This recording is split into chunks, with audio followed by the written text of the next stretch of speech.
Aí tem aí algumas vantagens de trabalhar, entre elas está aí a integração, a produtividade, não só das equipes que estão desenvolvendo, mas do próprio banco.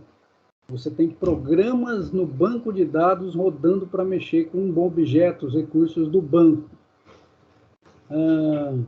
Essas encruzilhadas SQL é quando a gente, lá numa linguagem de programação, tem que inventar, coxambrar alguma coisa para manipular os dados.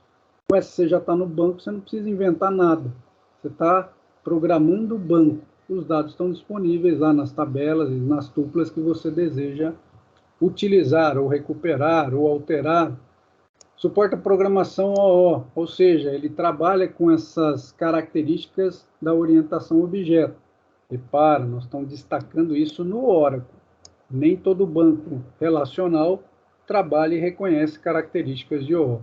Característica, a gente está falando de conceito. Entre eles, pegar encapsulamento, pegar herança, conceitos de OO. E que funcionam, né? Não só na parte do conceito, mas são implementáveis. Aqui, ó, dê uma olhada nessas estruturas de programação e me digam qual delas vocês não conhecem, vocês nunca viram até onde vocês já estudaram. Que nome estranho tem aí? O nome mais diferente que eu vejo é cursores. Beleza, quem mais? Me digam aí mais expressões aí. Como vocês vêm de professores diferentes, tem outras palavrinhas que eu acho que tem gente que não mexeu aí. Coleções. Beleza, então cursores, coleções. Por que eu estou perguntando, moçada? Não é para diferenciar, não. É exatamente para ver o que vale a pena documentar mais, comentar mais, para coisas que alguém não viu. Então vamos lá, dando uma passeada aqui, ó, estrutura de bloco, igualzinho em programação estruturada, na hora que vocês brincaram com programação em C, por exemplo. Vamos ser mais, em C, você tinha um momento de declaração, um momento de estar manipulando os recursos lá que você programou, usando exatamente estruturas de controle. Então tá lá, ó, tá faltando uma aqui, né? A sequencial, a condicional e a de repetição. O que é a sequencial? É que o programa, se isso aqui fosse um código de programa, ele vai começar da primeira linha e vai descer até chegar ao último. Ele não vai começar do meio ou do fim para o começo. Então é sequencial. Os condicionais, você está quebrando essa sequência através de um teste que vai retornar sempre o valor verdadeiro ou falso. E a repetição, você vai repetir um bloco também através de um teste. Se ele der verdadeiro ou falso, o programa vai tomar uma atitude. Variáveis e tipos, não tem diferença. Vamos criar algumas variáveis. Pô, mas o select não cria variável? A gente vai ver que ele cria, ou melhor, que ele usa e não cria. Mas no select que eu acho que a gente ainda não mexeu com essa turma aqui. Já a gente vê um deles aí. O que acontece? E os tipos de dados que o banco que você estiver utilizando, aceita. Tratamento de erro, pura manipulação de exceção. Nada de diferente. Cursores, opa, então peraí que esse cara aqui é estranho, a gente vai falar dele. Procedimentos e funções, pedaços, que a gente chama de programação modular. E isso é em programação, não é em banco, não. Pedaços de programa bem definidos que você separa do código. E aí tem um monte de vantagens para isso. E entre elas, hoje em dia, não tem esse negócio de programar com uma grande linguiça que o cara chama um programa main que ele faz tudo. Isso detona desempenho e performance da programação e uso da máquina. Pacotes nada mais são do que um conjunto de rotinas. Exemplo aí, a ideia de uma API. Você tem uma API que trabalha com interface, você tem uma API para acessar banco. São pacotes de rotinas prontas para você usar. E aqui a gente, num banco de dados, você também pode criar os seus pacotes. A gente tem algumas funções que são padrões na linguagem SQL. Sum, count, average, entre outras. Se de repente você precisar de umas funções que não estão lá disponíveis, cria um pacote, espeta essas funções que você programou e criou dentro desse pacote, e todo mundo que precisar vai lá no seu pacote e usar no banco de dados, né? Se você der autorização de acesso, vai lá utilizar as funções que você implementou, ou os procedimentos que você implementou.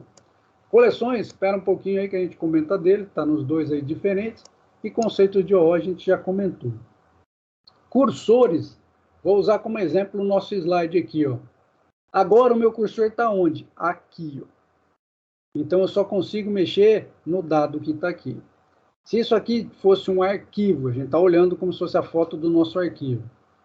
Eu consigo recuperar isso aqui para mostrar na tela para o usuário? Se meu cursor está aqui, não.